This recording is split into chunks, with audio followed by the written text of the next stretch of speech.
even more signs are here that the sequel trilogy has been kicked in the rear and sent packing from the House of Mouse. Disney no longer interested in Kathleen Kennedy's vision for Star Wars. So, what's the latest? Why do we believe that the sequel trilogy truly is done? Well, because they're having no more fun with it at Disneyland, with a major change to an attraction that tells us all of the Kathleen Kennedy faction has evaporated at Disney.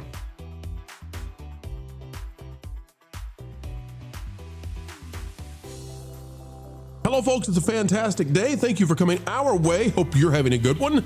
And folks, remember, you're just the kind of person to make the world a better place. Disneyland is hard at work making their place better, and that's by getting rid of the sequel trilogy squatters that have been there in Galaxy's Edge for so long. Today, we're going to talk about it. Oga's Cantina at the topic. You click the like button, subscribe, drop a comment. And if you see the hype button, the time is always ripe to hit the hype. If you thought the sequel trilogy was being gently let out of the room, think again. We've got an exclusive right here, folks, from thatparkplace.com. By little old me, Disney prepares to shut down the popular Star Wars Galaxy's Edge attraction, Oga's Cantina, for an extended retheming to the original trilogy, which is to say, all the hopes and dreams of the few Reylos that still exist, gone away, evaporated into the sky, but not the blue sky, because try as they might, Disney is going to spend a long time switching back to the OG, and that means it's almost definitely permanent. Disneyland is about to take a very loud step away from the sequel trilogy, living land concept that defined Star Wars Galaxy's Edge in 2019, and Oga's Cantina is right in the middle of it. Multiple Disneyland planning calendars and third-party trackers show Oga's going dark starting January 20th. Oh my, it's gone already, with operating hours effectively disappearing through at least late February, and some projections pushing that no hours posted window all the way out into March. Now, why? Because there is a rush underway to change this thing to the original George Lucas Star Wars. Disney has not been subtle about the broader direction. The Disney Parks blog says that beginning April 29th, Galaxy's Edge at Disneyland will expand its timeline to include more Star Wars eras, bringing in Darth Vader, Luke Skywalker, Leia, Han, and John, that being Williams. The last detail is the tail, talking about how long this is going to be closed. Disney isn't describing a seasonal overlay or a quick cameo. It's rewriting the Cantina's in-universe now, which is exactly the kind of lore continuity update that usually accompanies permanent placement making decisions. And by the way, Oga's makes them a lot of money. We cover this, and Disneyland is suffering because it's not filled. The reservations aren't even necessary. I go through what it would be if the restaurant was at capacity or less, and you can see that we're talking about $150,000, $100,000 a day, depending on how crowded it is. I'm sure glad they opened the bar at Andy's backyard. Oh, yeah, definitely. So guess what, folks? If they're going to spend 6 to 8 weeks working hard to get this thing ready to go, do you really believe they're going to work hard later in the year and close this down and lose money to switch it back to the sequel trilogy? No. No way. They learned their lesson on the Star Wars Hotel, the Galactic Star Cruiser that is no more. And now that Kathy's out the door, and we now know that Lucasfilm was blocking all of this, as soon as she was out, Disney Parks came and said, hey, Lucasfilm, guess what? We're going back to the OG. We're going back to George Lucas, and this is the proof of it. I believe it's coming to Disney World next. Lou, I'll start with you, and then we'll go to Lauren. Lou, what do you say about this? This is extensive. I mean, they're going to be working really hard. They're only how many years too late? Well, a lot of years too late. Yeah, so it's like 7 years too late. I could have told you this years ago, guys. You could have asked me. I would have told you. I don't think Lou either. You know, if this is going to be permanent in Disneyland, there's no way that Disneyland gets a permanent switch to the OG and Disney World sits there with a sequel trilogy. No, they'll do it there too. Of course they will. Of course. And they'll do it and they'll do it better and bigger. They have the space. It's just, they don't have to take people to and from the hotel anymore. So they have considerable. Will they still space have a back door for the Imagineers on their lunch break? So they can get boozed up at Oga's and go back to designing. Well, technically, that's the VIP door, of course. Oh, excuse me. Yes. Lauren, this is yet another case of the sequel trilogy being rushed out now. And I got to say, as we're looking at this, I'm thinking to myself, so they're rewriting the backstory so that this existed during the original trilogy. We've already shown in Galaxy's Edge that they're trying to say, oh, well, this ship over here that was Kylo Ren's ship, oh, that's definitely, in his time, that was an antique because he was flying around in Darth Vader's ship. That's Darth Vader's ship all the time. We just didn't tell you that. That was something that I predicted, by the way.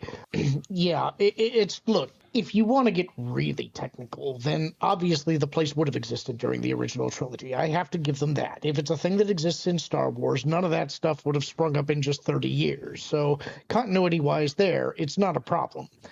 But I think I agree with you that these changes are likely to be permanent. It's not going to be a temporary thing, but it is also a time-buying measure, in my opinion.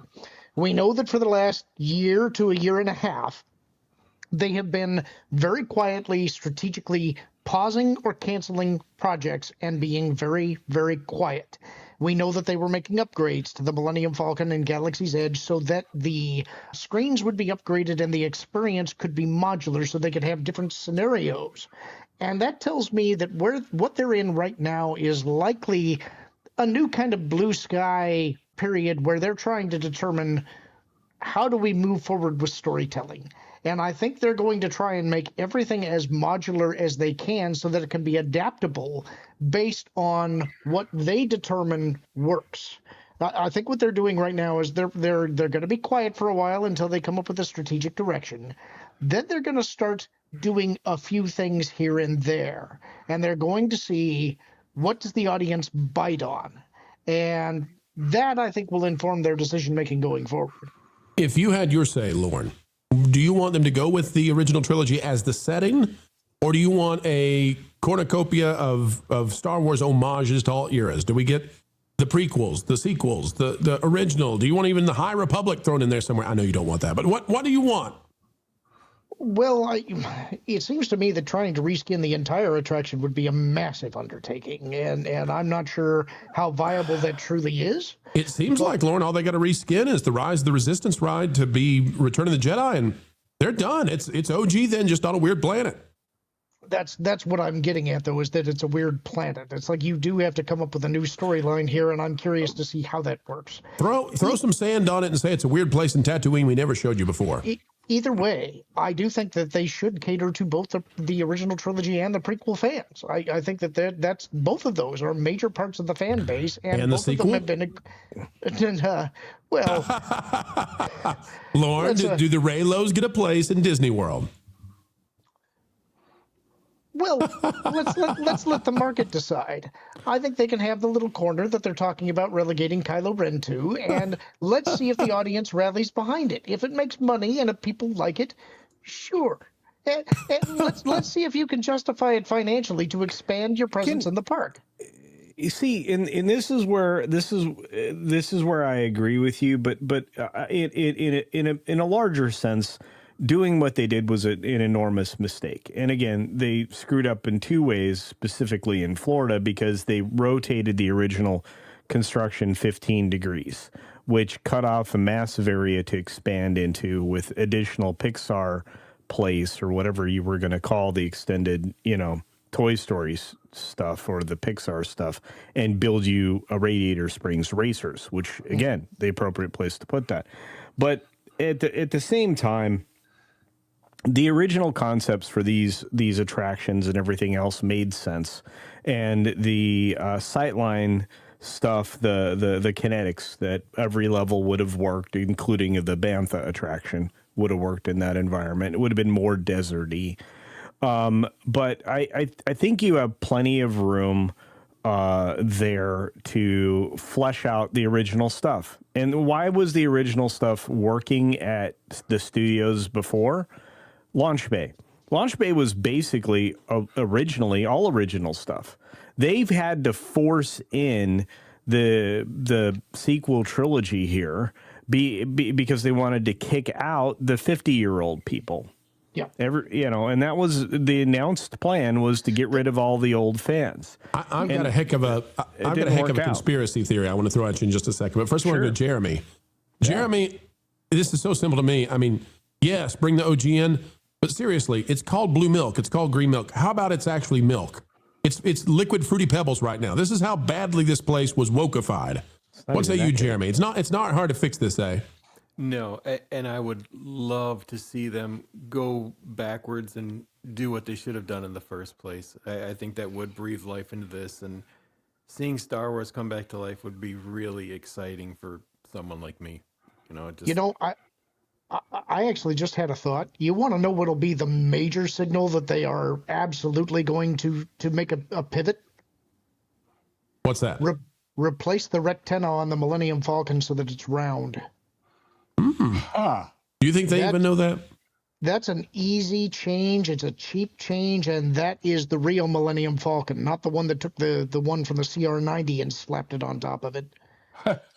Okay, conspiracy time. You ready?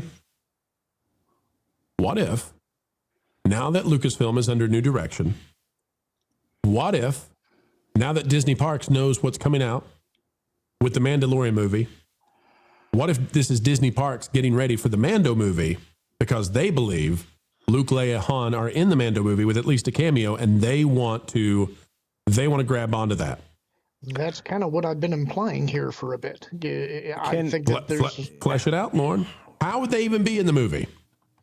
Well, it's right post Return of the Jedi. Now, the question is, are we still trying to integrate with where the sequel trilogy goes, or are we completely removing? I don't think they're ready for a complete removal of the sequel trilogy. No, they're not getting rid of the sequel trilogy yet. But, I mean, you could explain the Falcon being there as that after the Death Star attack. I mean, is this immediately after Return of the Jedi, or are we like 5 years beyond? If the Mandalorian's there, then it's... Mando's there, right. Yeah, so we're 5 years beyond. So at that point, I'm guessing you could do a storyline where you've got Luke trying to scout out where he's going to set his Jedi Academy. I'm sure you could have some tie-in stuff to explain why Savvy's workshop is there to build your lightsaber, because he's going to have this new class of students. Wait, Lauren, you're not understanding what I'm saying. Okay. Inverse it, okay? Invert the thing. What if this means that Luke, Leia, and Han are in the Mando movie? Yeah.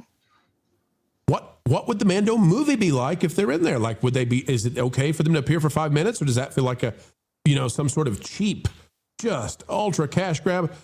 Would they have to be in there for 10, 15, 20 minutes? And is this part of what Disney Parks is trying to aim for, to say, we know they're in there, we know people are going to go gaga about it, and we want them in the parks to capitalize with it? Yeah, I don't think they're going to go that big, and I don't think they can go that big. I think that's a major, major investment if you have these characters acting as major plot points. I think the goal is to do exactly what you originally talked about years ago, which is put them all in a scene together, give them a cameo. It's probably no more than a minute to a minute and a half. It allows you to signal to the fan base, we heard you, we're giving you what you want right now. It will give them a boost and some positive press, but they still need to figure out, where are we going in the future? And it'll work if they put them all in the YT-1300. Yes. If they actually put them in the ship. Yes, they have to be on there. That's an absolute must. And with R2 and 3PO, by the way, they need to be in that scene too. And there needs to be a reappearance of Slave One. Look, it's not like they don't have room in that boneyard area of the parks. They will never bring back that name. Then they're cowards and weaklings and lack leadership. Really? Postmodern neo-Marxists. Hey, let me ask. Well, they're stormtroopers after all. Hypothetically speaking, when this was all announced before they ever opened it or built it, they talked about all these neat interactive things you could do all over the place, and then they moved apparently most, if not all, of those to the hotel. Yep. Had they not done that, would it have mitigated the fact that people weren't seeing the characters that they knew and loved as much? Or would it have been so much fun nobody cared? Maybe a little bit, but here's something, a little bit of trivia most people don't know. In Florida, some of the infrastructure for some of that stuff actually was built out, but never implemented. Well, so there's a lot of expansion. There's a lot of expansion area. Yeah. And so they need Star Wars to be popular because they need to expand, because they got to increase the footprint. What are you going to do? Stick some other IPs in Star Wars land? You can't do that. It's going to be Dave Filoni land. Well, no, you finish out the overhead area of the Bantha attraction. get that actually up and running, which I don't think Imagineering can do. At least viewing some of their recent work, I would say it's going to be a challenge. And get that. Come on, Culture! They're a tech company. Get that dinner theater up and running that you desperately need to add more food and beverage. So, look, there were a lot of things that were supposed to be here that just weren't, and it's all Kathleen Kennedy's fault. Gross. I know what they do with the story. I actually just thought of it. Yeah. It's like the time frame you said it in is during the Mandalorian time frame. It's 5 years after Return of the Jedi. This is just post Luke picking up Grogu from the cruiser in The Mandalorian, and you have a series of things where it's the trials of Grogu with Luke training him, and that's where you go and you go along all the different areas of the park. Doc Ondar's, I don't know if they're reskinning that or not, but you could go and have a little story bit there where he's relating the history of the Jedi and the Sith to Grogu. If you want to do a story bit, you go to Savi's workshop so that Grogu can build his lightsaber, and so can you, as we're developing this new class. Now, wait a minute. Hold on. If you had an attraction where you go with Luke and Grogu to meet Yoda in spirit form so that Yoda can bestow some sort of knowledge to Grogu, you might as well just have a machine out there that starts printing money into the wind in Florida. Yep. Yeah, and the exit of the story is Luke going off with Grogu to bring him to the academy. You can reskin the entirety of Rise of the Resistance to that exact concept. Lord, and you know what, folks? I could do it right now. we could talk about this for 30 minutes because it's actually fun. Yeah. And that's something that we haven't had in Star Wars in a long, long time. So, dear sequel trilogy, bye-bye. You're done. You know, it's always sad when one of these video ends, and yet it is the beginning of the wait for the next one to land. 4 times a day right here on the Pro Channel. And by the way, there's plenty more on our partner channels. That Park Place, That Pod Place, That Game Place. And go check out the original music we have on stations like Vacation Radio. We'd love to have you, love to entertain you. At least we'll do a better job than some of the current entertainment companies. Folks, like, share, subscribe, and you know what? Drop a comment right on down below. Share this out anywhere you go on social media. And until the next time, we have the honor, the pleasure of getting to spend time with you when you choose to invite us into your day to add the value that we hope to bring your way. We ask that you keep learning, keep growing, and as always, keep having fun.